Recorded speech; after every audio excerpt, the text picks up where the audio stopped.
Hello and good morning. Today we are going to talk about qualitative research. जब भी हम शोध की बात करते हैं उसमें दो प्रमुख धाराओं की बात होती है, एक क्वांटिटेटिव और दूसरा क्वालिटेटिव, एक गुणात्मक और दूसरा मात्रात्मक।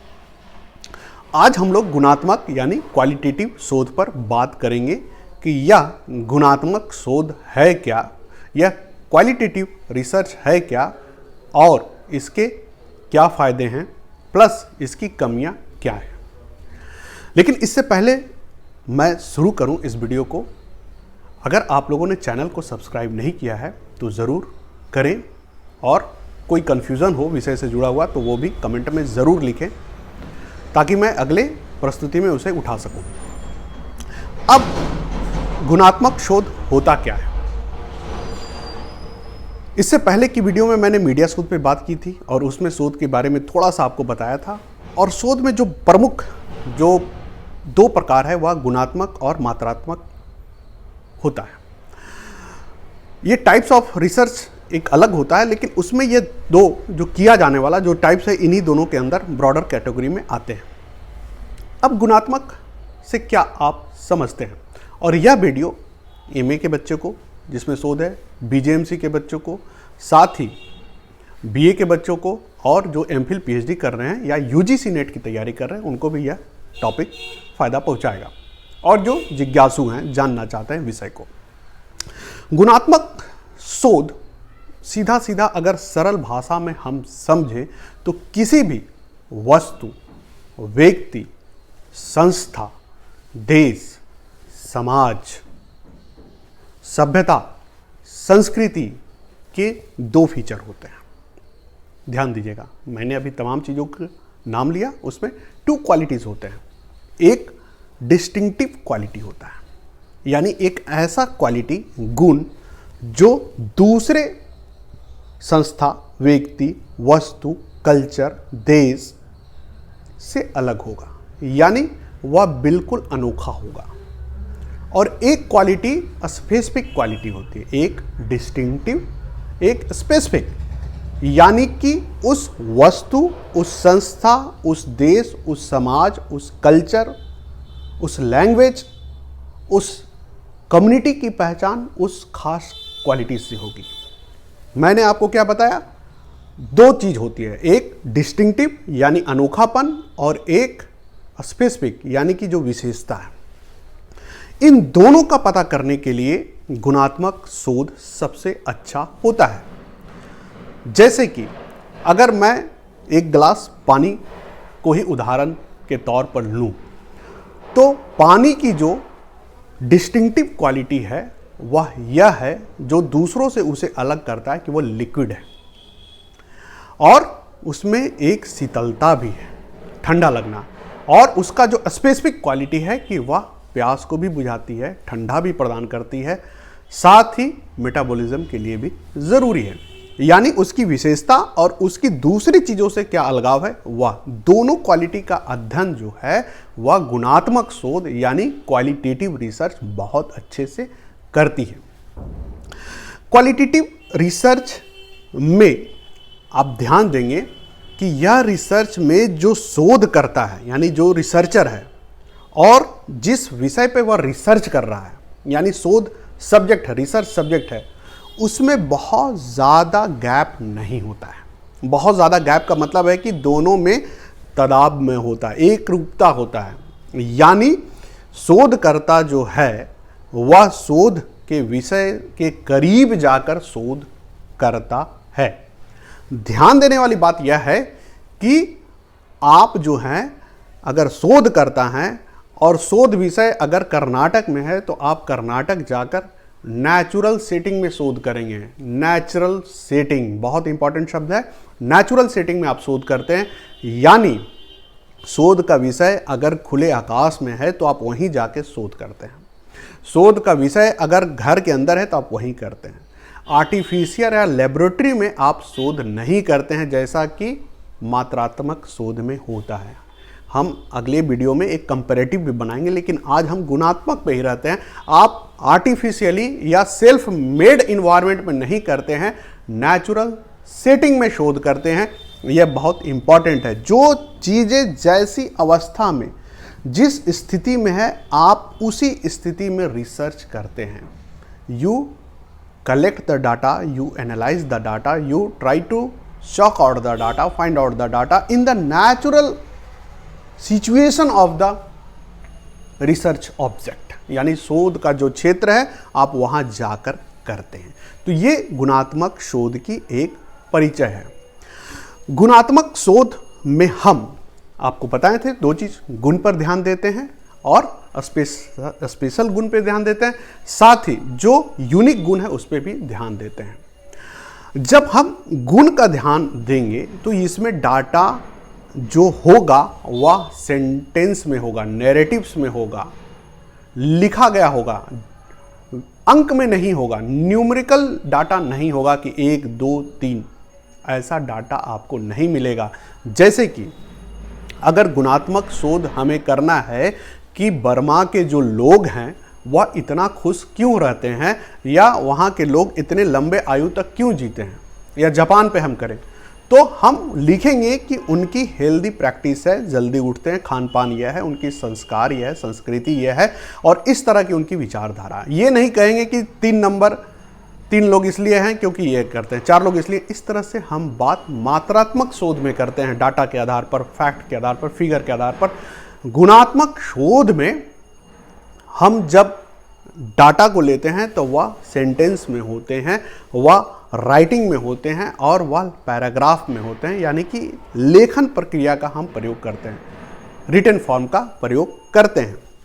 उसके बाद और गुणात्मक शोध के बारे में आपको हम बताएं तो गुणात्मक शोध की विशेषता यह भी है कि इसमें आप जब व्यक्ति से बात करते हैं या किसी समाज से बात करते हैं, किसी देश में जाकर आप गुणात्मक शोध करते हैं, तो हो सकता है कि शोध में आप किसी नए धारा को भी खोज के ले आएं, आप बिल्कुल न्यू फाइंडिंग प्राप्त करें। Try to understand this word, new finding, कोई नई खोज आप लेके आ जाएं। यानी कि गुणात्मक शोध करने वाला में इतनी क्षमता होनी चाहिए कि वह इसके लिए भी तैयार रहे कि वह हो सकता है कि खोज करने गया कुछ और मिल उसको कुछ और गया।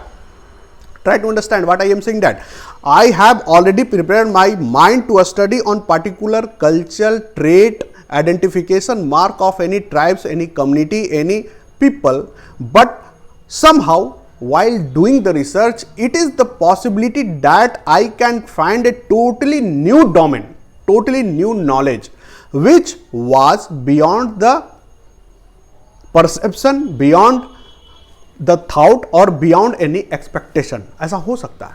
तो गुणात्मक शोध में यह बातें बहुत ज़रूरी है कि शोधकर्ता को कुछ नया आयाम मिल जाए, कुछ नई जानकारी मिल जाए जो कि वह कल्पना नहीं किया था, जबकि यह केस दूसरे शोध प्रविधि के साथ लागू नहीं होता है। तो इसमें नई खोज की पूरी संभावना होती है क्वालिटेटिव रिसर्च में, कि आपको नए फैक्ट, नए डाटा, नए नॉलेज या नई जानकारी मिल जाए। तो यह भी एक गुणात्मक शोध का परिचय है, या गुणात्मक शोध इसके लिए भी जाना जाता है। उसके बाद अगर गुणात्मक शोध पर और बात करें विस्तार से या डिटेल से, तो गुणात्मक शोध में जो शोध करता है वह अपने शोध विषय के करीब रहता है और उसी तरह से खाता पीता है, उसी तरह से पहनता ओढ़ता है जैसा कि उसका शोध विषय होता है, जिसको इथनोग्राफिक स्टडी भी कहा जाता है। कि आप जब जाते हैं नेचुरल सेटिंग में तो उसी तरीके से हो जाते हैं।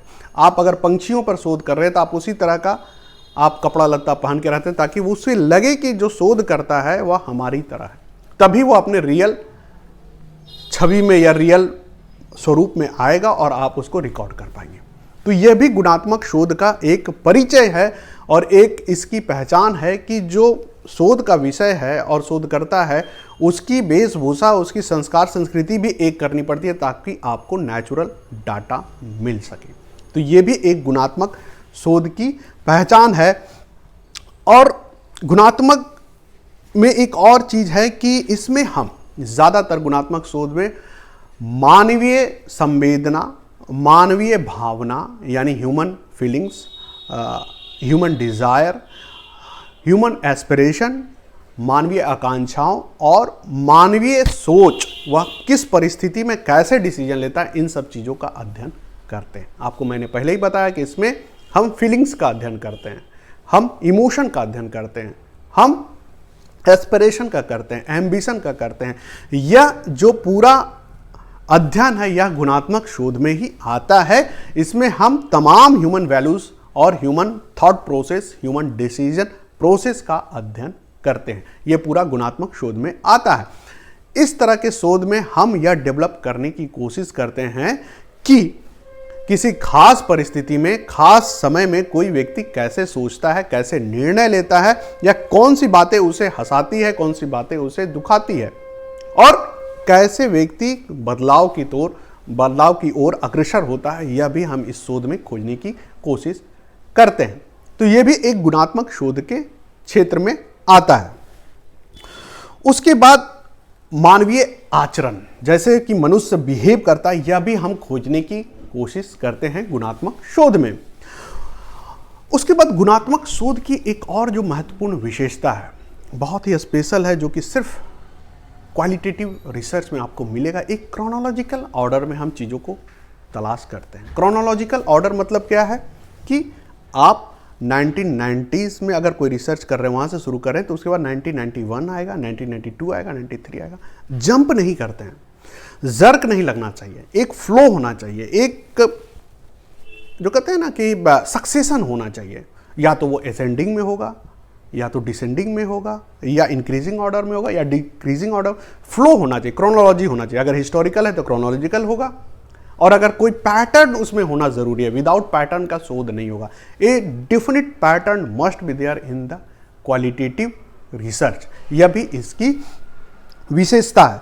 उसके बाद यह देखा गया है कि ज़्यादातर जो क्वालिटेटिव यानी कि मात्रात्मक शोध है, उसमें क्वांटिटेटिव शोध है, उसमें हम हाइपोथेसिस लेकर चलते हैं, और रिसर्च में हाइपोथेसिस को ही टेस्ट करते हैं कि उसमें क्या सही है, क्या गलत है। जो सही हो गया वह फिर निष्कर्ष हो गया, शोध के निष्कर्ष के रूप में उसको हम शामिल हैं। इसीलिए कोई नया डोमेन हमें मिलना मुश्किल होता है। But when it comes to the question of qualitative, that is गुणात्मक शोध, the researcher does not frame any hypothesis while doing the research. Why? Because you are researching the things in the natural setting, so the probability factor is there that you will find the new knowledge or new domain, and on the basis of that knowledge you start forming hypothesis. यानी hypothesis लेके नहीं जाते, हम hypothesis वहाँ जाने के बाद create करते हैं, जो शोध के दौरान होता है। यानी पहले से हम रेडीमेड हाइपोथेसिस नहीं बनाते हैं, जो हम अध्ययन में चीज़ों को देखते हैं वहीं पर हाइपोथेसिस क्रिएट करते हैं, और उसी के आधार पर हमारा शोध जो है वह आगे चलता है। यह बहुत महत्वपूर्ण बात है। इसीलिए गुणात्मक शोध में फ्लेक्सिबिलिटी बहुत होता है, लचीला होता है गुणात्मक शोध, जबकि दूसरे जो विधि हैं वह इतना फ्लेक्सिबल नहीं होता है। इसीलिए नॉलेज का जो कोसेंट है, इंफॉर्मेशन का जो कोसेंट है, प्लस उसमें जो आउटकम की प्रोबेबिलिटी है वह बहुत ज़्यादा होती है, उसका क्वांटम बहुत ज़्यादा होता है क्वालिटेटिव रिसर्च में, गुणात्मक शोध में। उसके बाद यह भी है कि हम गुणात्मक शोध में कोई सिद्धांत लेकर नहीं चलते हैं। दूसरे शोध में सिद्धांत लेके चलते हैं, प्रिंसिपल लेके चलते हैं, उसमें हम टेस्ट करते हैं प्रिंसिपल सही है या गलत है, या प्रिंसिपल कैसे काम कर रहा है। लेकिन whenever we are doing the qualitative research, we use to frame the principle while doing the research. मतलब अगर हमें यह पता चल गया कि 100 लोगों पर हमने शोध किया, किसी समाज पर, मान लीजिए कि नेपाल के 100 लोगों पर शोध किया, और हमने पाया कि 100 लोग नेपाल में इसलिए खुश होते हैं, नेपाल में लोग इसलिए खुश होते हैं, बाद में मैंने डेवलप किया 100 लोगों पर शोध करके कि वह अगर पहाड़ी इलाका में है, या कोई खास भाषा बोलते हैं, या कोई खास पर्व त्यौहार आता है, तो उनके खुशी का ये कारण है। अब वो प्रिंसिपल अपने आप में ही बन गया, क्योंकि मुझे तो पता नहीं था वो खुश क्यों होती, इसलिए प्रिंसिपल लेके नहीं जाते हैं, प्रिंसिपल बना लेते हैं रिसर्च करने के बाद। तो सिद्धांत का टेस्टिंग नहीं करते हैं, सिद्धांत बनाते हैं क्वालिटेटिव रिसर्च में। उसी प्रकार से अगर मान लीजिए किसी वस्तु पर कर रहे हैं कि अगर आप किसी को एप्पल का फ़ोन देंगे तो वह बहुत खुश होगा, क्योंकि उसमें फीचर अच्छे हैं, उसकी ब्रांड वैल्यू अच्छी है। ये सब चीज़ें हम गुणात्मक शोध में सिद्धांत बना लेते हैं ऑन ग्राउंड, या उसी समय बना लेते हैं, जबकि दूसरे शोध में हम प्रिंसिपल को टेस्ट करते हैं। इसमें हम प्रिंसिपल उसी समय तैयार कर लेते हैं। अब गुणात्मक शोध की एक और यह है कि गुणात्मक शोध जो हम करते हैं वह उसका तौर तरीका क्या होता है वह हम बताते हैं। लेकिन उससे पहले एक और गुण की बात यह करेंगे कि गुणात्मक शोध में जो शोध करता है उस पर कोई बाहरी प्रेशर नहीं होता है, वो गाइडलाइन नहीं होता है, कोई उसके आगे पीछे बाउंड्रीज नहीं होते, जबकि दूसरे शोध में आप बाउंड्रीज से घिरे होते हैं। गुणात्मक शोध में जो रिसर्चर है उसको पूरा फ्रीडम है, वो अपनी प्रिंसिपल खुद डेवलप करे, अपनी हाइपोथेसिस खुद बनाए और अपनी नॉलेज डोमेन को खुद विकास करे। इसलिए लिबर्टी ज़्यादा आपको गुणात्मक शोध में मिलता है comparative to any other research methodology. आपको फ्रीडम ज़्यादा है, लिबर्टी ज़्यादा, स्पेस ज़्यादा है रिसर्च करने के लिए गुणात्मक शोध में। और गुणात्मक शोध में शोधकर्ता पूरी तरह से छूट है टाइम लेने के लिए, उसको पर्याप्त टाइम भी मिलता है, जो कि किसी और शोध में इतना ज़्यादा समय नहीं मिलता। इसलिए गुणात्मक शोध में समय भी बहुत ज़्यादा मिलता है रिसर्चर को। This is one of the unique quality related to the qualitative research. जब गुणात्मक शोध की इतनी खासियत है या खूबियां हैं, तो रिसर्चर की जो इंटीग्रिटी है, उसकी जो नॉलेज डोमेन है, उसकी जो वस्तुनिष्ठता है या रिसर्च के प्रति जो उसकी समर्पण है, वह बहुत ज़रूरी हो जाती है। क्योंकि जो क्वालिटेटिव रिसर्च है उसमें क्रॉस चेक होना थोड़ा सा मुश्किल होता है। यानी कि एक रिसर्चर अगर कोई फैक्ट लेकर आया तो वह रिसर्चर ही क्रॉस चेक कर सकता है, दूसरा कोई उसके बारे में नहीं जान सकता। इसलिए जो रिसर्चर होता है वो मास्टर ओवर दैट सब्जेक्ट होता है। यानी हमने कोई शोध कर लिया, हम या हमारे टीम, 2-4 लोगों का टीम या 10 लोग 20 लोग का टीम, अब जो हम फैक्ट लेके आएंगे दूसरा टीम फिर उसी तरह से अध्ययन करे ज़रूरी नहीं है क्वालिटेटिव में, गुणात्मक में। जबकि क्वांटिटेटिव में कोई भी क्रॉस चेक कर सकता है। अगर मैं कहूँ कि क्लास में 10 बच्चे बैठे हुए हैं, ये डाटा है, तो कोई भी जाए तुरंत क्रॉस चेक कर ले कि 10 बच्चे हैं कि नहीं। अगर मैं कहूँ कि 10 बच्चे में 10 लड़कियां हैं, 5 लड़कियां हैं 5 लड़के, उसको भी कोई क्रॉस वेरीफाई कर ले। लेकिन अगर कहूँ कि क्लास में 10 बच्चे हैं, 10 में से 4 बच्चे खुश हैं, अब इसको क्रॉस वेरीफाई करने वाला जाएगा तो हो सकता है कि वो कुछ और कर ले, वो खुशी का आधार कुछ हो। तो इतना जटिल होता है यह, थोड़ा इतना मतलब ऐसा नहीं कोई भी हम लोग सभी करते हैं कि क्रॉस वेरिफिकेशन उतना संभव नहीं होता। इसलिए रिसर्चर को इंटीग्रिटी बहुत ज़रूरी है। वह अपने रिसर्च में बहुत ईमानदार हो, बहुत वस्तुनिष्ठ हो, सत्य परखता हो, ट्रुथफुलनेस हो उसमें, और उसको इसीलिए इतना फ्रीडम भी मिलता है, लिबर्टी भी मिलता है। तो यह इस शोध की खासियत है कि रिसर्चर की इंटीग्रिटी बहुत मायने रखती है। गुणात्मक शोध में इंटीग्रिटी ही पूरा परिणाम को निर्धारित करती है, परिणाम के ट्रुथफुलनेस को स्थापित करती है, साथ ही रिसर्च की वैलिडिटी भी तय करती है। और यही नहीं, आपको मैंने पहले ही बताया है कि गुणात्मक शोध में फ्रीडम बहुत होता है रिसर्चर को। तो जब रिसर्चर कोई रिजल्ट लेके आता है तो वापस रिजल्ट लेने के बाद जिन लोगों पर रिसर्च कर रहा होता है उनको दिखाता भी है कि देखिए मैंने यह रिसर्च फाइंडिंग किया, क्या आप इससे सहमत हैं कि नहीं है।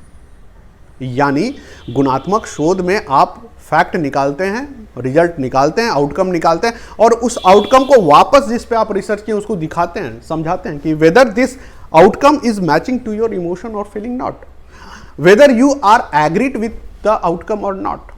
If the case is not there, अगर जिस पे रिसर्च हुआ, मुझ पे रिसर्च हुआ, मेरे जैसे 10 लोगों पर कोई रिसर्च किया और मुझे आके दिखाया कि मैंने ये फैक्ट आपसे निकाला रिसर्च करके, मुझे लगा कि मैं एग्री नहीं करता हूँ, रिसर्चर इतना फ्री है, फ्रीडम है, उसे लिबर्टी है कि वो फिर से कहे कि मैंने जो खोज किया है उससे सहमत नहीं, इसलिए मेरी नई खोज ये है। जबकि दूसरे के साथ इतनी फ्लेक्सिबिलिटी नहीं है। मैंने आपको बताया कि ये बहुत फ्लेक्सिबल होता है। आप एक बार एनालिसिस करके रिजल्ट आउटपुट देते हैं, उसके बाद आप स्वतंत्र हैं कि आप अपने ही आउटपुट को खारिज कर दें और फिर से नई आउटपुट दें। तो यही क्रेडिबिलिटी है कि मैं अपनी ही चीज़ों को खारिज कर दूं और फिर से मैं उसे कहूं कि नहीं ये सही है, क्योंकि मैंने फिर से क्रॉस चेक किया, जब लोगों से उनसे रुझान पूछा या उनको दिखाया कि this is the outcome of my research, are you agree with it और not. If you have question, any confusion, if you have any point, then please say to it me. and if these people neglect or refute the result, then I am free. I am having such a liberty that I can refute my fact finding and again I can establish that theory. यह गुणात्मक की खासियत है कि इतना liberty आपको मिलता है कि आप अपने द्वारा खोज को ही खारिज करके फिर से आप स्थापित कर सकें। दूसरे रिसर्च में इतनी हड़बड़ी होती है, इतना बाजार जुड़ा होता है कि उसमें टाइम नहीं होती है, ज़्यादातर देखा गया है कि वो नहीं होती है और वह डाटा ज़्यादा होता है। गुणात्मक शोध इसीलिए सीरियस इश्यूज पे होता है, ट्राइबल्स पे होता है, किसी जनजाति पे होता है, किसी देश पे होता है, किसी धर्म पे होता है, किसी भाषा पर होता है, ऐसी चीज़ जो पब्लिक डोमेन में नहीं है। यानी कि जो रिसर्चर है वह बिल्कुल नए नए एरिया को चुनाव करता है, हैबिट को चुनाव करता है, एक्सपीरियंस को चुनाव करता है। मान लीजिए मोबाइल की एडिक्शन क्यों लग रही है बच्चों को, उस पर वो रिसर्च कर सकता है गुणात्मक। तो हैबिट पे होता है, बिहेवियर पर होता है, थॉट पे होता है, डिसीजन मेकिंग पे होता है, एस्पिरेशन पर होता है, फीलिंग्स पे होता है, यानी जितनी भावना वाली चीज़ है उस पर गुणात्मक शोध होता है। इसीलिए उसके बाद गुणात्मक शोध में एक और बहुत महत्वपूर्ण चीज है कि गुणात्मक शोध में यह है कि जो वास्तविकता है, रियलिटी है, आप उसके काफी करीब जाते हैं। करीब जाने का मतलब यह है कि हो सकता है कि रियलिटी बहुत हार्श है तो कोई रिसर्चर उसको अवॉइड करे, ऐसा नहीं होता है। जो सत्य है आप सत्य के करीब लाते हैं, जो वस्तुनिष्ठ है, जो दिखता है, जो एक्सपीरियंस्ड हो सकता है, जो इमोशन में आ सकता है, you try to give that result. यानी what I mean to say that, I mean to say that the qualitative research try to establish the thing, try to say the thing which is real, which can be perceived by somebody else also। आप सत्य के करीब लाके वस्तुनिष्ठ चीज़ों को रखते हैं, इसलिए सत्य के काफ़ी करीब होता है। और गुणात्मक शोध में यह भी होता है कि जो आपसे पहले अगर उस विषय पे कोई शोध हुआ है या जो पीर ग्रुप है, जो आपसे पहले इंटेलेक्चुअल ग्रुप है, वह शोध कर चुका है, आप उससे मिलकर आप कहते हैं, रिक्वेस्ट करते हैं कि आप मुझे गाइडलाइन दीजिए, क्योंकि ये पूरी तरह से एक क्वालिटेटिव यानी कि गुण को लाने के लिए, गुण तभी आएगा जब आप अपने सीनियर से, अपने जो इंटेलेक्चुअल पहले से हैं उस फील्ड में, आप उससे सलाह करके, मशवरा करके, सोच कर समझ के तब आप रिसर्च में आगे बढ़ते हैं या रिसर्च को एस्टैब्लिश करते हैं। For that reason the level and the quality of the qualitative research is beyond any doubts. यानी कि बहुत अच्छा गुण लेके आता है जो क्वालिटेटिव रिसर्च करता है, वो काफ़ी तरह से काफ़ी जानकारी लेके आता है, इंफॉर्मेशन लेके आता है, और वह लैंडमार्क होता है किसी भी नए डोमेन को लाइट में लाने के लिए, किसी भी नए डोमेन को प्रकाश में लाने के लिए। तो ये गुणात्मक शोध के कुछ विशेषता आपको बताए हैं। अब इसके तरीके क्या होते हैं? गुणात्मक शोध में हम क्या अध्ययन करते हैं? आपको बताया कि ह्यूमन बिहेवियर पे करते हैं। आप ह्यूमन बिहेवियर में उसके लिटरेचर, उसके साहित्य पे कर सकते हैं, मेमोयर पे कर सकते हैं, आप इंटरव्यूज़ के द्वारा कर सकते हैं, फोकस ग्रुप के तहत कर सकते हैं। उसके बाद आप गुणात्मक शोध में आप किसी की जीवनी है, किसी पे फिल्में बनी है, उस पर आप अध्ययन कर सकते हैं। किसी पे गाना है, संगीत है, किसी समाज में गीत है, संगीत है, पिक्चर है उस तरह का, मान लीजिए दीवालों पे पिक्चर किसी गांव में है, किसी समाज में है, आप उस पर अध्ययन कर सकते हैं। तो तमाम भावनाओं को जो उभार देता है, भावनाओं को जो जन्म देता है, भावनाओं को जो सृजन होता है, जिस भी विधा से आप उस पर कर सकते हैं। किताबें हैं, बुक्स हैं, ये सारा चीज़ गुणात्मक शोध में आते हैं। इसमें मेथडोलॉजी आपको मैंने बता दिया, अभी फिर से बता दो। इंटरव्यू होता है इसमें इथनोग्राफी हो जाता है, निजातीय शोध है, इंटरव्यू है, और इंटरव्यू में इन डेप्थ इंटरव्यू, वो नहीं ऑब्जेक्टिव वाला नहीं, इन डेप्थ, यानी कि जिसको हम ओपन क्वेश्चन भी कहते हैं, यानी जिसमें आप कहीं से कहीं जा सकते हैं। ऑब्जर्वेशन इसमें होता है, बहुत बड़ी चीज़ है। आप चुपचाप ऑब्जर्व करते हैं, किसी समाज में रहते हैं, किसी जनजातियों के बीच में रहते हैं, चुपचाप रहते हैं, उसके जैसा रहते हैं, आप उसको लिखते भी हैं। आप डायरी राइटिंग करते हैं, फिर उसी डायरी राइटिंग को डेवलप करते हैं रिसर्च आउटकम में। आप नोट्स तैयार करते हैं। तो ये जो पूरा मेथडोलॉजी में आपको मैंने बताया, ये सारा जो है वह गुणात्मक शोध में आता है। केस स्टडी, मान लीजिए किसी क्षेत्र में बार बार कोई बीमारी हो रही है, तो कोई रिसर्चर जाकर वहाँ केस स्टडी करके पता करेगा कि क्यों बीमार हो रहे हैं लोग, तो केस स्टडी भी इसमें होता है। ये सारी जो चीज़ें हैं ये गुणात्मक शोध के तरीकों में आते हैं। अब इसकी खासियत आपको मैंने बता दी है ना, काफ़ी फ्लेक्सिबल है, काफ़ी लिबर्टी इसमें मिलता है, काफ़ी डिस्क्रिप्टिव अध्ययन करते हैं, काफ़ी इंटेंसिव अध्ययन करते हैं, काफ़ी गहराई में जाकर अध्ययन करते हैं, एक्सप्लोरेटरी अध्ययन करते हैं, काफ़ी विस्तार से अध्ययन करते हैं, आप एम्पिरिकल स्टडी करते हैं, बहुत सारे उस पर दृष्टिकोण लेके आते हैं आप, साथ ही साथ आपकी स्पेशलाइजेशन होती है, आप उसके स्पेसिफिक फीचर को लेके आते हैं किसी जिस पे आप रिसर्च कर रहे हैं, साथ ही उसका यूनिक फीचर लेके आते हैं। तो ये सब इसकी खासियत है इस शोध की, और एरर होने की संभावना बहुत कम होती है क्योंकि आप बहुत रिसर्च जो आपका ऑब्जेक्ट है और आप जो रिसर्च कर रहे हैं उसमें क्लोजनेस होती है, इसलिए एरर बहुत कम होते हैं। अब इसकी सीमाएं क्या क्या है? इसकी सीमाएं या शॉर्टकमिंग कहना ठीक नहीं है, हर की अपनी खूबियां होती हैं, खूबियां इतना ज़्यादा होती है कि उसमें नकारात्मक क्या कहिएगा, लेकिन सीमाएं इसकी है, टाइम कंज्यूमिंग है, लंबा समय लगता है। अगर आप बहुत जल्दीबाजी में कुछ निष्कर्ष लाना चाहते हैं, if you are planning in a very hurry, then this particular method is not for you. It is time consuming because you are dealing with the quality and quality takes time. गुण develop होना इतना आसान नहीं है, गुण के लिए समय लगता है, और जब गुण पर आप अध्ययन करेंगे तो उसमें भी समय देना पड़ेगा। So it is time consuming first of all. Next, the data can not be develop in the figure और इन द न्यूमेरिकल फॉर्म। अगर किसी को यह पसंद है कि 4 में से 6 लोग ये कर रहे हैं, आसान भाषा के साथ समझना चाहता है, उसके लिए गुणात्मक शोध नहीं है। इसकी जो फैक्ट फाइंडिंग है, आप उसको कहानी से, समझ से, नॉलेज में आप गेन कर सकते हैं, लेकिन डाटा में आप चीज़ों को समझना चाहिए तो थोड़ा मुश्किल होता है। हालांकि अब ये भी काम हो रहा है, लेकिन ये इसकी शॉर्टकमी है कि डाटा में कोई चीज़ नहीं देता है कि एक झलक देखा कोई और समझ गया। पढ़ना पड़ेगा, उसके लिए बैठना पड़ेगा, उसके पूरे मनोदशा से गुजरना होगा, जो परिणाम है उसकी पूरी रूपरेखा से गुजरना होगा, तब समझ में आता है। उसके बाद गुणात्मक शोध की यह भी है कि इसके लिए नेचुरल सेटिंग में जाना पड़ता है। आप क्लोज जो लेबोरेटरी में है उसमें नहीं कर सकते हैं, जिसमें कि बहुत कम लोग रुचि लेते हैं। इसलिए गुणात्मक शोध कंपैरेटिवली कम होता है, पॉपुलर भी कम है, लेकिन मैंने फिर बताया जो कम होता है उसमें क्वालिटी ज़्यादा है।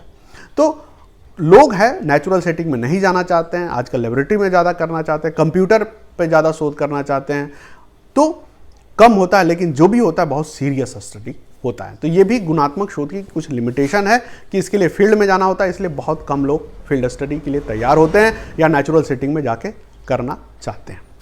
उसके बाद गुणात्मक शोध में और कमियों पर बात करें तो गुणात्मक शोध में जो डाटा है वह मास मीडिया में ज़्यादातर पब्लिश नहीं हो पाते हैं, क्योंकि मास मीडिया में समय और स्पेस दोनों की कमी होती है और इसकी फैक्ट फाइंडिंग काफ़ी लंबी होती है। तो इस पर आप रिसर्च पेपर बहुत देखेंगे, आप किताबें बहुत देखेंगे, आप सेमिनार में या बड़े बड़े जो वर्कशॉप है वहाँ पे बात सुन सकते हैं, नेशनल इंटरनेशनल सेमिनार में, लेकिन जो मीडिया है अखबार में, टेलीविज़न में आपको कम मिलेंगे इसके फैक्ट फाइंडिंग, या इसके रिजल्ट कम मिलते हैं। वह रिजल्ट तभी आपको मिलेंगे जब उसको छोटे रूप में डेवलप करके किसी तरह ट्रांसफॉर्म करके किया गया हो।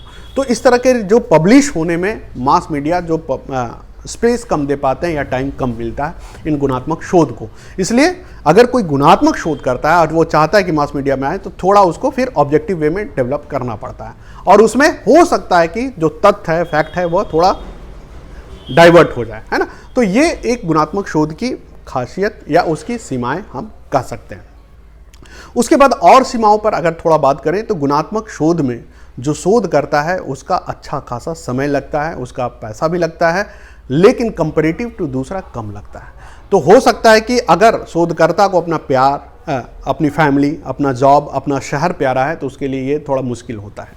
आपको शहर छोड़ना होता है, फैमिली छोड़नी होती है, और अपने करीबियों से दूरी बनाना होता है, अपने कलीग से दूरी बनाना होता है, आपके फ्रेंड सर्कल से दूरी बनाना होता है, तभी आप एक अच्छा शोध कर पाते हैं, क्योंकि आप नेचुरल सेटिंग में जाते हैं। अगर मुझे नॉर्थ ईस्ट के आदिवासियों पर करना है तो मैं नॉर्थ ईस्ट जाऊँगा, वहाँ रहूँगा 6 महीने 2 साल, उसके बाद मैं उन पर अध्ययन कर सकता हूँ, क्वालिटेटिव रिसर्च। तो इसकी यह भी एक सीमाएँ हैं। तो ये थी कुल मिलाकर क्वालिटेटिव रिसर्च पर कुछ बातें। अब मुझे पूरा विश्वास है कि आप पूरा वीडियो अगर सुने होंगे तो आपको एक एक चीज़ समझ में आई होगी। अगर जो समझ में नहीं आई है वो आप कमेंट कर सकते हैं, प्लस आप अपनी इच्छाएं भी जाहिर कर सकते हैं कमेंट में जाकर। तो आज के लिए इतना ही, फिर मिलते हैं इसी तरह से महत्वपूर्ण विषय के साथ। धन्यवाद।